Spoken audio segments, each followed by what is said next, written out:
हम आ रहे हैं आपके शहर में, आपके बीच, आपकी आवाज बनने, क्योंकि रोहिलखंड समाचार लाया है आपकी आवाज बनने के लिए एक ऐसा कार्यक्रम कि आपका शहर, आपका वार्ड किसके तरह है, क्या सफाई व्यवस्था है, क्या पक्की नालियां हैं, क्या पक्की सड़कें हैं, क्या किया है आपके मेंबर ने काम, क्या नगर पालिका अध्यक्ष ने।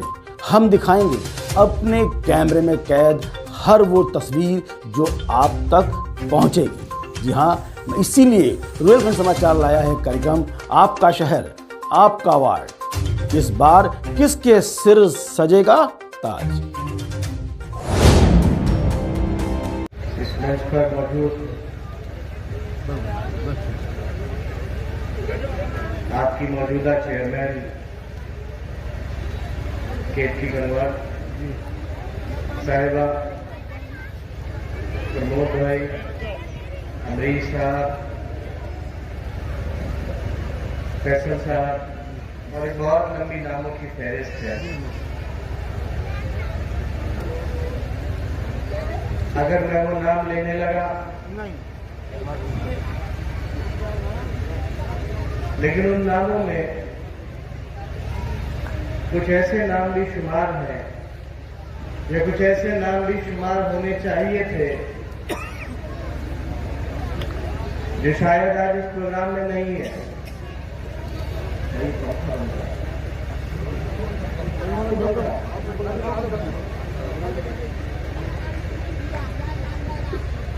कुछ ऐसे नाम शुमार नहीं है जिन्हें आज इस प्रोग्राम में, इस मजमे में, इस मंच पर शरीक होना चाहिए था। मैं उनसे भी कहना चाहता हूं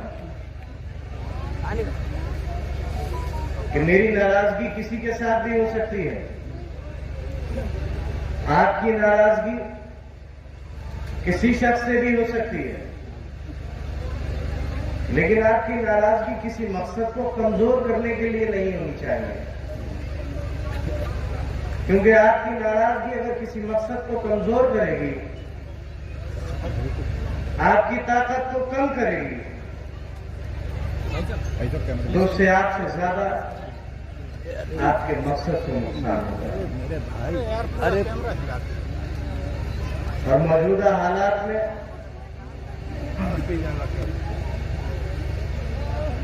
जो हालात, ये जिन जुल्मों में ये पूरा जिला झोंक दिया गया है, वो हालात आपके वोटों को और आपकी ताकत को तकसीम करके नहीं बदले जा सकते।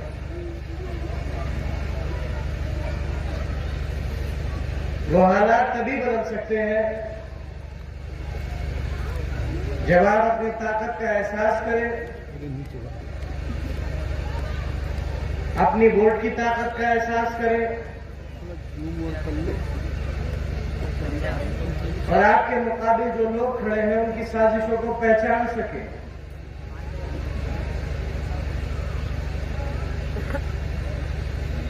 मैं यहां आज आपके बीच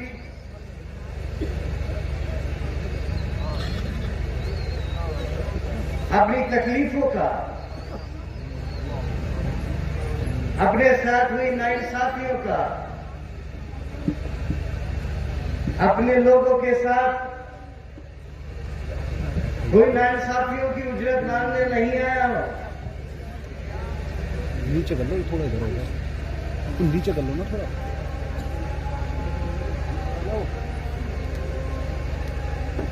मैं किसी तकलीफ की उजरत मांगने आज आपके बीच नहीं आया हूं, क्योंकि उस वक्त की, उस दौर की, उन हालातों की, उन तकलीफों की उजरत कोई दे ही नहीं सकता। जो हालात, नीचे कर लो थोड़ा, कितनी बार कह दिया तुमसे, आवाज नहीं आ रही क्या? हमारे साथ नीचे कर लो, नीचे कर लो और ऊपर करे जा रहा हूँ। और उन तमाम लोगों के साथ पेश आए, उसका कोई बदल नहीं हो सकता। नीचे कर लो, नीचे। न कल उसका कोई बदल था, न आज उसका कोई बदल है और न आने वाले कल उसका कभी कोई बदल होगा। इंसान या कोई भी शख्स सियासत यही सोच के करता है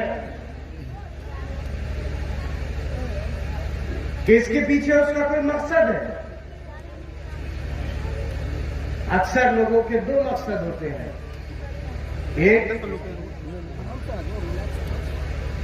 किसी सियासी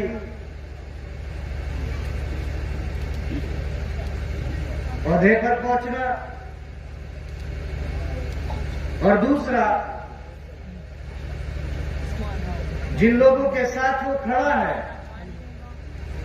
ये जिन लोगों के लिए वो इस मैदान में आया है उसके लिए कुछ कर सके।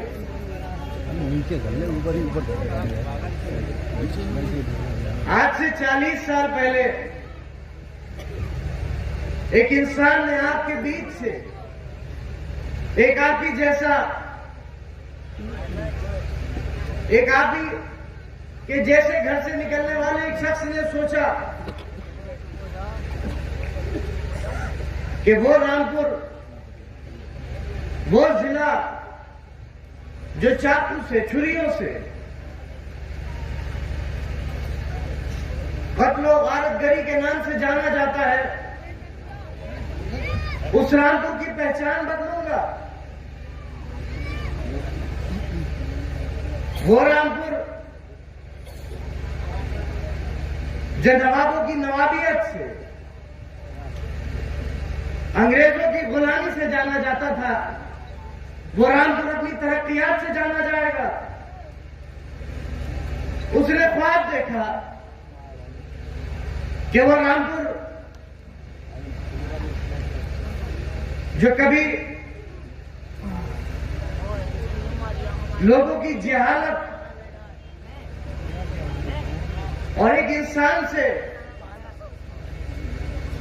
कम दर्जे का उसे समझकर जिंदगी गुजारता है, उसको बदलकर वो शख्स उस बस्ती को तालीम के नाम से जन्माएगा। आज देखो उसके साथ क्या हुआ। बेखता, बेगुनाह एक पूरे घर को मुजरिम बनाने की एक पूरी कवायद चला दी गई।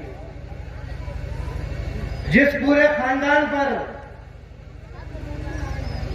कभी 151 का मुकदमा नहीं हुआ, आज उस परिवार के ऊपर 300 मुकदमे कर दिए गए।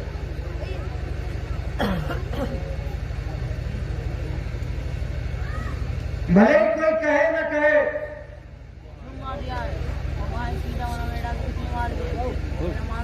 कोई माने या डर से अपने सामने कही हुई अपनी बात को न माने, लेकिन करने वाले भी ये जानते हैं कि उन्होंने जो किया है उसको सिवाय जुल्म के अलावा तारीफ किसी और नाम से कभी नहीं जानेगी, कभी नहीं जानेगी।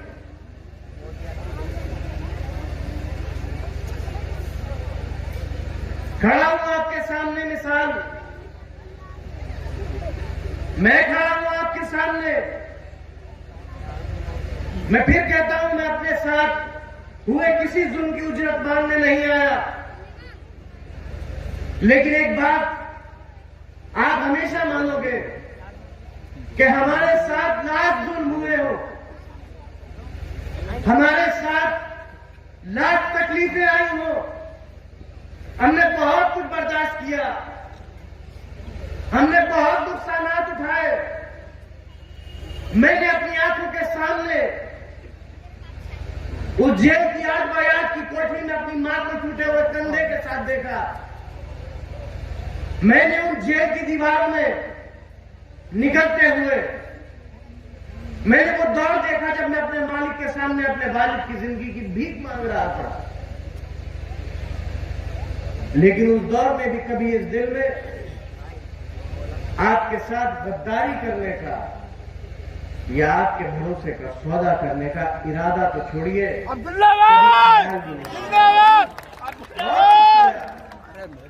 बहुत कुछ खोया और आज भी न जाने कितने बेगुनाह लोग इसकी कीमत भुगत रहे। भाई बोलिए मत, या तो बोलिए मत या बाहर जाइए। इनको भी इधर ही खड़ा कर लो। मैं साइड में हूँ भाई, साइड में हाथ में उठाओ।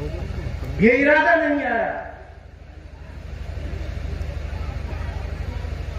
लेकिन आज क्या हुआ? खड़ा हूं आपके सामने मिसाल, खड़ा हूं आपके सामने। मेरा अल्लाह जानता है, जिस दिन मुझे सजा हुई, मैंने कभी अदालतों के फैसले पर उंगली नहीं उठाई, ना आज उठाता। मुझसे जब भी किसी ने सवाल किया तो मैंने यही कहा कि मेरी कमनसीबी रही होगी कि मैं अपनी बेगुनाही साबित नहीं कर सका। अदालत ने जो फैसला किया होगा सही किया होगा, लेकिन तारीख इस बात को हमेशा याद रखेगी कि मैं हिंदुस्तान का पहला ऐसा शख्स हूं जो 2 बार आपकी मोहब्बतों और दुआओं से सबसे ज्यादा वोटों से जीतने के बाद उत्तर प्रदेश की असेंबली में पहुंचा, और दोनों बार कुछ साजिशों का शिकार हुआ और मुझे अपनी सदस्यता खोनी पड़ी। लेकिन मुझे उसका कोई अफसोस नहीं है। मेरा अल्लाह जानता है, जब मुझे सजा हुई, 7 लोगों को बरी कर दिया गया, और मैं जो कि उस वक्त नाबालिग था, उसको पूरी सजा डाल दी गई। मेरी कोई कमी रही होगी, मेरी कोई गलती होगी। मैं निकला, मैं गाड़ी में बैठा, एक बार तो मेरे दिल में ये ख्याल आया कि अल्लाह मैं करूंगा क्या।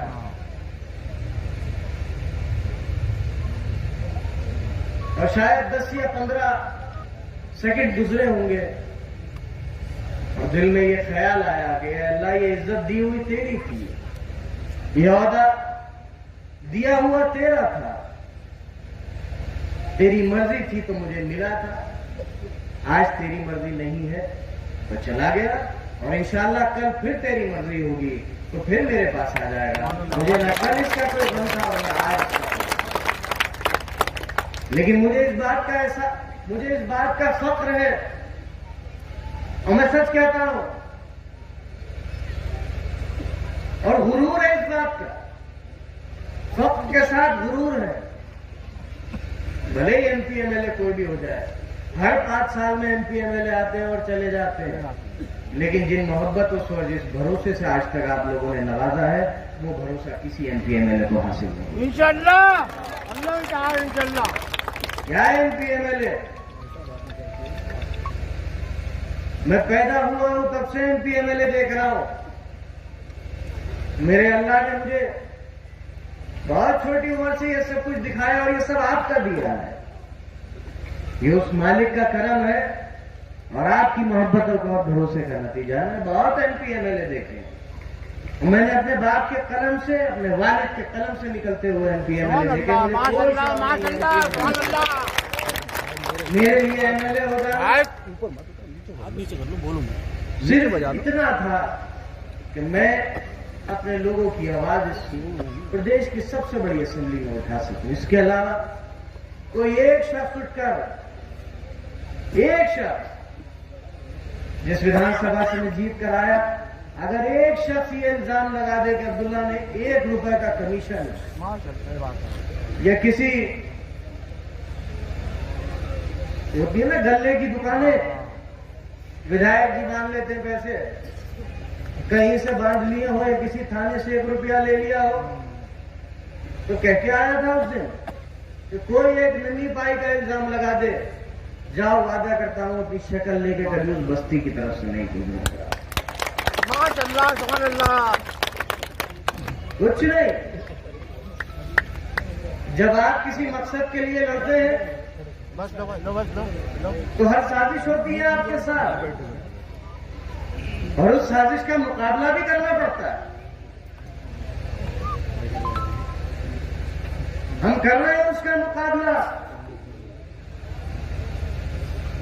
और करम है मालिक का आपके साथ की वजह से अभी तक हिम्मत नहीं आ रही है, और मैं इंशाल्लाह हारेंगे। कुछ हो जाए, हम कल भी आपके थे, हम आज भी आपके हैं, और इंशाल्लाह हम आने वाले कल भी आपके रहेंगे।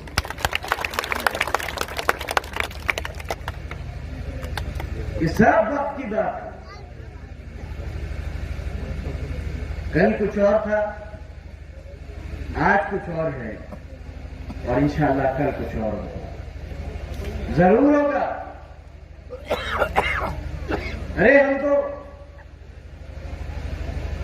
अपने उस मालिक और अपनी उस पाक किताब को मानने वाले हैं जिसमें कहा गया है कि मायूसी कुफ्र है तुम्हारे ऊपर।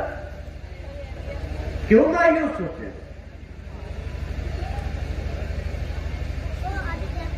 क्यों मायूस होते? सब गुजरेगा इंशाल्लाह। बस अपनी ताकत, अपनी मोहब्बत, एक साथ रहो, कोई कुछ कहे या करो।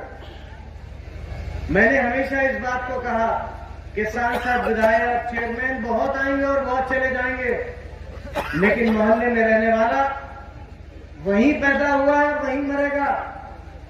उसकी आने वाले नस्लें वहीं पर पैदा होंगी और वहीं पर मर जाएंगी। उसके रिश्ते, उसकी खुशियां, उसके गम उसी मोहल्ले वाले के साथ हमेशा गुजरेंगे।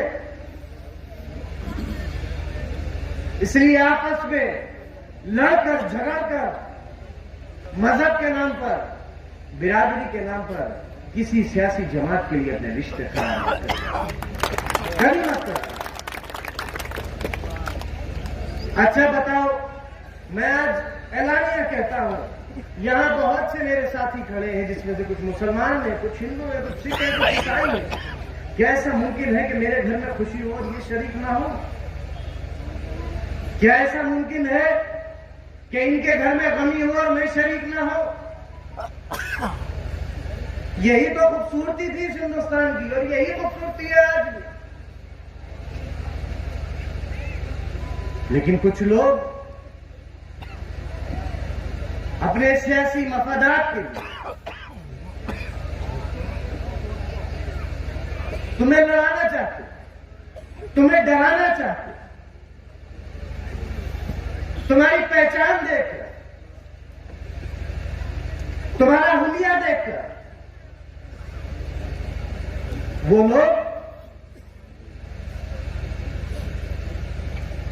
लोग सियासी तो हो सकते हैं, लेकिन अच्छे इंसान नहीं हो सकते।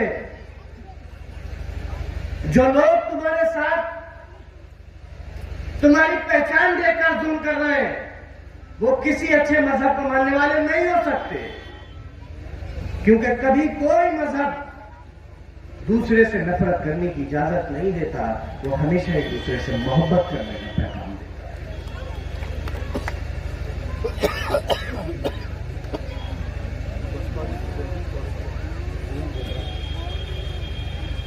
अब उनका तो काम है, कुछ लोग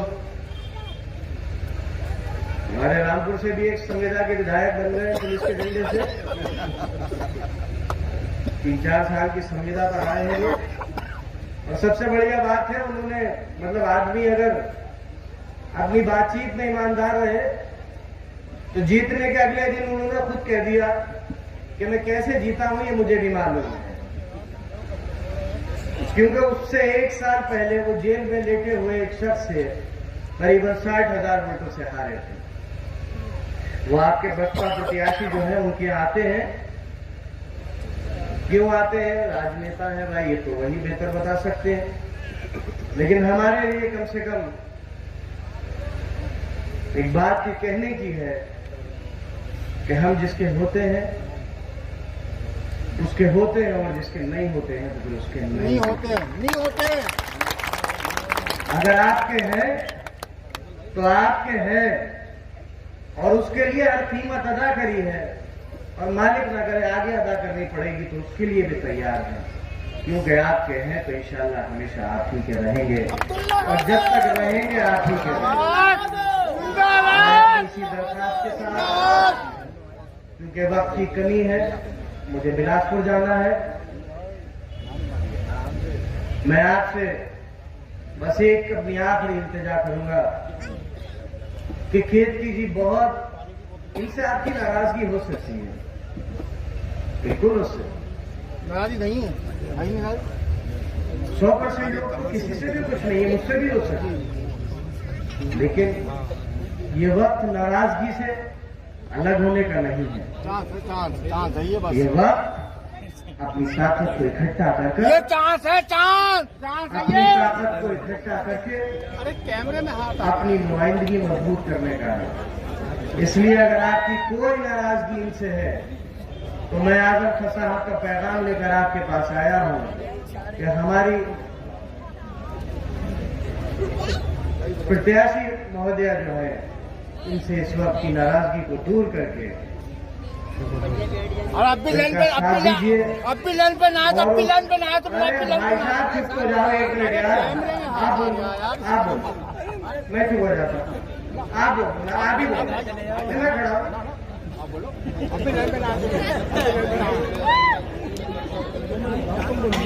आजम खां साहब को खुद आना था, लेकिन क्योंकि आपको मालूम है पिछले 6 महीने में उनके 4 ऑपरेशन हो चुके हैं, इसलिए उन्होंने मुझे अपना पैगाम लेकर भेजा है। और मैं उनसे उनका पैगाम लेकर ये कहने आया हूं कि अगर आपके दिलों में आज भी आजम खां साहब के लिए जो इज्जत, जो मोहब्बत कायम है, उस मोहब्बत का वास्ता देने आया हूं कि अपना एक एक वोट गेट की साहिबा। नमस्कार, मैं हूं रवि सक्सेना। अगर आपको मेरी ये वीडियो अच्छी लगी हो तो आप सब्सक्राइब और लाइक जरूर कीजिएगा, और हाँ, हमें सब्सक्राइब और फॉलो करना ना भूलें ताकि आपसे कोई नया अपडेट छूट ना पाए। जी हाँ, आप ध्यान रखें, हमारे साथ जुड़े रहिएगा रुहेलखंड समाचार पर, और ये बेल आइकन को जरूर दबाते रखिए।